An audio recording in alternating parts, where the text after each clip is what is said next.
Lyca production சுபாஷ் கரன் தயாரிப்பில் super star Rajinikanth மற்றும் அமிதாப் பச்சன் நடிப்பில் டிஜே ஞானவேல் இயக்கத்தில் வேட்டையன் அக்டோபர் 10 முதல்.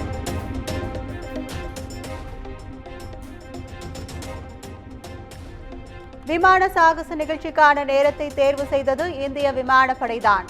5 பேர் உயிரிழந்தது வருத்தம்தான். இதில் அரசியல் செய்யக்கூடாது எனவும் அமைச்சர் மா சுப்பிரமணியன் விளக்கம்.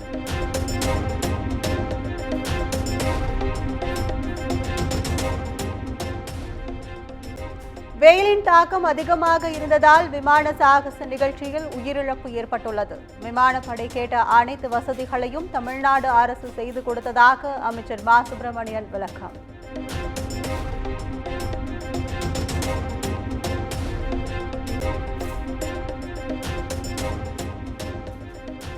மெரினா விமான சாகச நிகழ்ச்சியில் அடிப்படை வசதிகள் இல்லை என்ற குற்றச்சாட்டு தவறானது. 15 லட்சம் பேருக்கு மேல் விமான சாகசத்தை பார்க்க வந்ததால் இப்படி ஒரு பிரச்சனை ஏற்பட்டதாக சென்னை மேயர் பிரியா பேட்டி.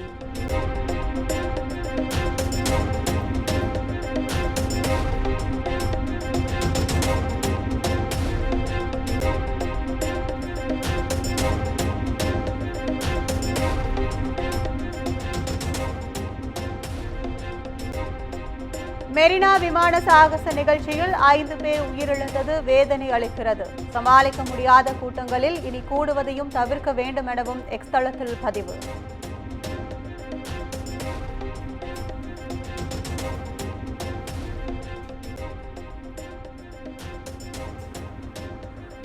தமிழ்நாடு காவல்துறை முறையான ஏற்பாடுகளை செய்யாததால் விமான சாகச நிகழ்ச்சியின் போது 5 பேர் உயிரிழந்துள்ளனர்.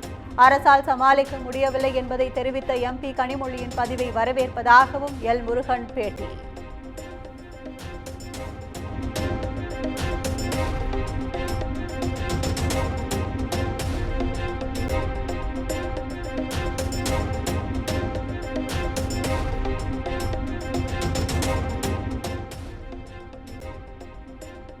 விமான சாகச நிகழ்ச்சியில் 5 பேர் உயிரிழப்புக்கு அரசே பொறுப்பு என்று எதிர்க்கட்சித் தலைவர் எடப்பாடி பழனிசாமி குற்றச்சாட்டு.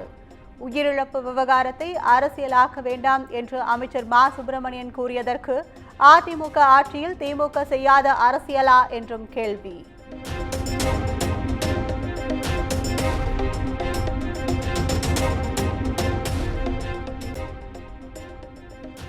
5 பேர் உயிரிழந்த சென்னை மெரினா கடற்கரை வெறிச்சோடி காணப்படும் காட்சிகள். கடும் கூட்ட நெரிசல் எதிரொலியாக தூய்மை பணிகள் தீவிரம்.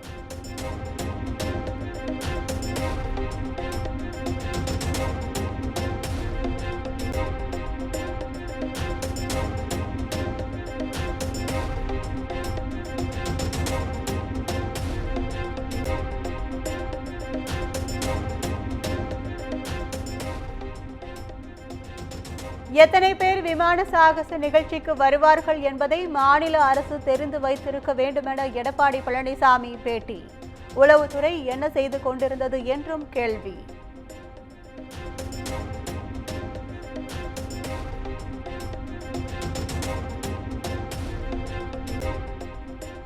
காவல் மற்றும் தீயணைப்புத்துறை சார்பில் குடியிருப்புகள் காவல் நிலையங்கள் திறப்பு. சுமார் 76 கோடி ரூபாய் மதிப்பில் கட்டப்பட்டுள்ள 179 குடியிருப்புகளை முதலமைச்சர் மு க ஸ்டாலின் திறந்து வைத்தார்.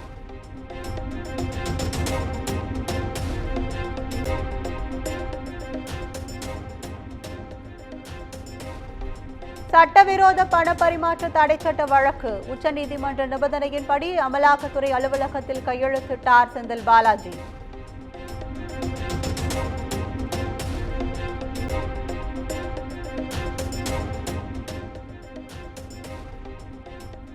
அமமுக பொதுச் செயலாளராக டிடிவி தினகரன் மீண்டும் ஒருமனதாக தேர்வு. தஞ்சையில் நடந்த கட்சியின் 4வது பொதுக்குழு மற்றும் செயற்குழு கூட்டத்திற்கு பிறகு அறிவிப்பு.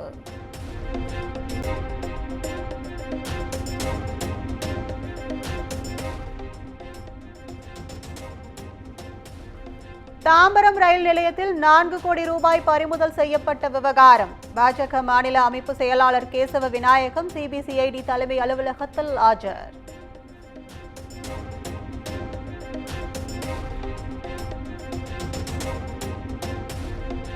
தமிழ் வழி கல்வியில் பயின்றதாக போலி சான்றிதழ் பெற்று அரசு பணியில் சேர்ந்த விவகாரம். வணிக வரி உதவி ஆணையர் உள்பட 9 பேர் மீது லஞ்ச ஒழிப்புத்துறை போலீசார் வழக்கு பதிவு.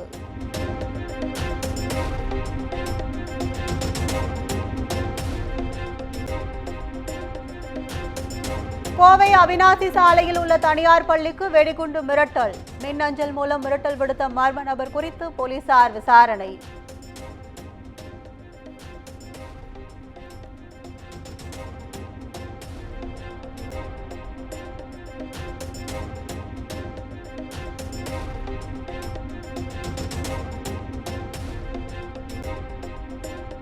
தமிழ்நாட்டில் 15 மாவட்டங்களில் இன்று கனமழைக்கு வாய்ப்பு. வானிலை ஆய்வு மையம் கணிப்பு.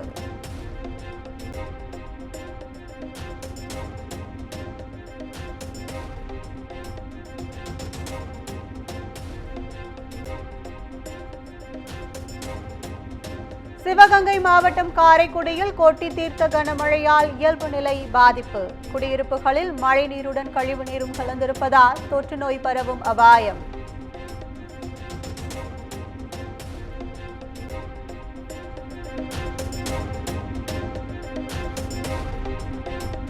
பிரதமர் மோடியுடன் மாலத்தீவு அதிபர் முகமது மொய்சு இருதரப்பு பேச்சுவார்த்தை.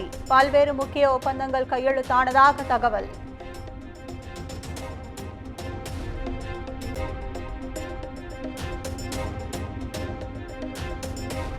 முன்னாள் மத்திய அமைச்சர் லாலு பிரசாத் அவரது மகன்கள் தேஜஸ்வி யாதவ், தேஜ பிரதாப் யாதவுக்கு ஜாமீன். அரசு பணி வழங்க நிலம் லஞ்சம் பெற்றதாக தொடரப்பட்ட வழக்கில் டெல்லி நீதிமன்றம் உத்தரவு.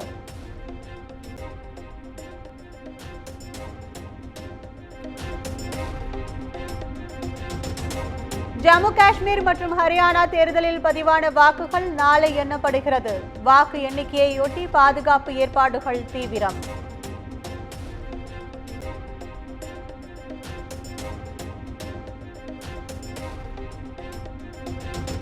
கேரளாவில் நடிகையிடம் அத்துமீறியதாக புகார். திருவனந்தபுரம் காவல் ஆணையரகத்தில் சிறப்பு விசாரணை குழுவினர் நடிகர் சித்திக்கிடம் தீவிர விசாரணை.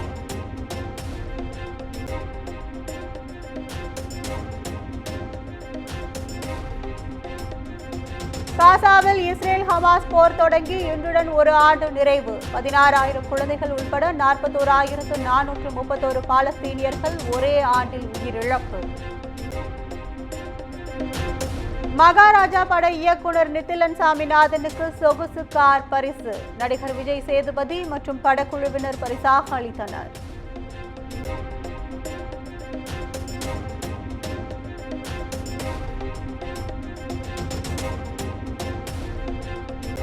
ஸ்பெயினில் மனைவியுடன் ரொமான்டிக் வாக் சென்ற நடிகர் ரஜித் குமார் இன்ஸ்டாவில் வெளியாகி வைரல்.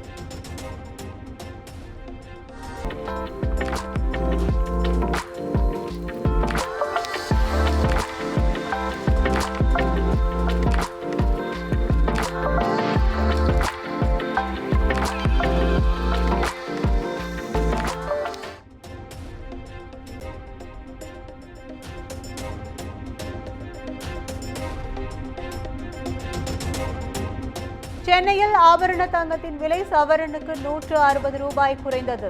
1 கிராம் 7,100 ரூபாய்க்கும் சவரன் 56,800 ரூபாய்க்கும் விற்பனை. லைகா புரொடக்ஷன் சுபாஷ்கரன் தயாரிப்பில் சூப்பர் ஸ்டார் ரஜினிகாந்த் மற்றும் அமிதாப் பச்சன் நடிப்பில் டிஜே ஞானவேல் இயக்கத்தில் வேட்டையன் அக்டோபர் 10 முதல்.